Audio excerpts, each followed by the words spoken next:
Bonjour Paul, tu te caches derrière ta RT, enfin ma RT, puisque donc je te l'ai amené à mon retour de vacances. Et ce que je voudrais, c'est qu'on fasse, en fait, qu'on regarde qu'est-ce qu'il faut faire sur la moto au niveau lavage et entretien quand on rentre de vacances, parce que la moto est bien usée, bien sale. Alors c'est très bien de se poser cette question. Alors une chose qui est très bien en retour de vacances, commencer à profiter des beaux jours, il y a pas mal de petits moustiques, des choses que l'on prend sur la route. Donc l'idéal c'est de rentrer de vacances et éventuellement penser à laver la moto. D'accord. Pourquoi? Parce que forcément on va avoir des traces de moustiques sur les pare-brises, sur le carénage, les feux, toute la face avant.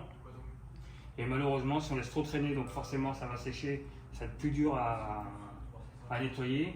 Et à savoir que tout ce qui est moucheron, moustique, ça laisse des petites particules qui peuvent nous abîmer le vernis. D'accord. Ça, pour attraper, ça c'est pas top. à part des polish, des choses comme ça, malheureusement, il risque quand même d'y avoir quelques traces.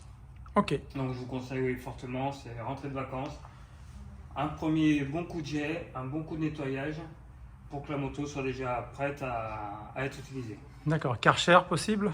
Karcher, il n'y a pas de souci, on peut utiliser le Karcher sans problème. La seule chose qu'il faut faire éventuellement attention, surtout sur les GS qui sont moins carénés que sur les RT, oui. Ce sont la partie électrique où nous avons les injecteurs, les papillons électriques où il y a des connecteurs. Pas insister là, quoi. Pas insister dessus malgré que les connecteurs sont très étanches. On y fait quand même attention. Ok, donc on a vu pour la laver au retour de vacances, de grands trajets, de grands week-ends avec plein de moustiques, comme on a eu beaucoup cet été. Pour le nettoyage, tu nous conseilles quoi comme produit exactement? Alors, pour le nettoyage, il existe des produits que vous trouvez en grande surface ou dans les centres auto. Tout simplement des vapos où vous avez du démoustiquant.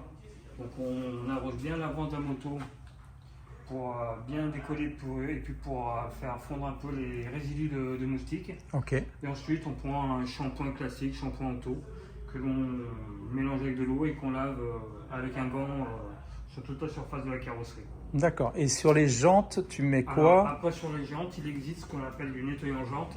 Donc, qui est puissant. De l'acide, des agents, des choses. Je déconseille fortement ce genre de produit car c'est assez agressif. Ok. Après vous avez du nettoyant jantes qui est très dilué.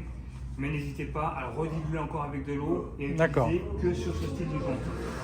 Ok, donc moi j'avais aussi une GS, jante à rayon. Alors justement sur une GS à jante rayon, je vous conseille de ne pas utiliser ce produit car nous avons le cerclage des jantes à rayon qui risque de se décolorer avec ce produit. Ouais, c'est vrai. C'est un produit vraiment très agressif. Et vous allez avoir des traces blanches et ça va... C'est une belle couleur, ce serait dommage. Voilà, on ne peut pas rattraper, il n'y a pas rien à y faire. Donc oui, sur ces jantes, on peut mettre donc, éventuellement un petit produit à jantes, mais très dilué. Ouais, avec de l'eau.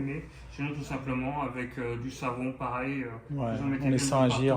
Et ça fonctionne très bien. Et alors, tant qu'on en est là, c'est vrai que tu nous avais expliqué pour la pression des pneus, on a un autre tuto qui était super clair. Par contre, pour les témoins d'usure, je ne sais jamais trop quand est-ce que c'est bien, etc. Alors, pour les témoins d'usure, on voit comme ici, vous avez les petits témoins, vous les voyez ici. Ce sont les témoins de profondeur. Donc dès que vous avez la gomme de la surface du pneumatique qui arrive au témoin ou très proche du témoin, c'est une indication comme quoi il faut absolument remplacer les pneumatiques. Ok, et forcément, souvent, ça s'use plus sur la bande de roulement que...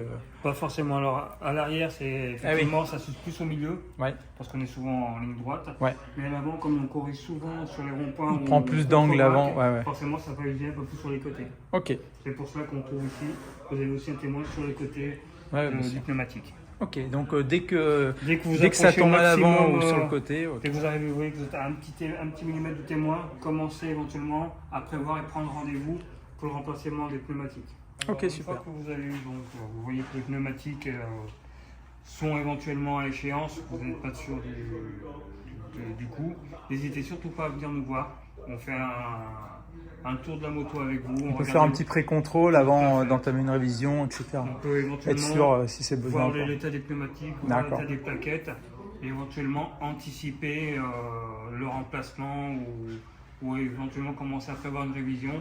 Donc à savoir que nous sommes en période creuse plus en novembre, décembre, janvier, voire début février.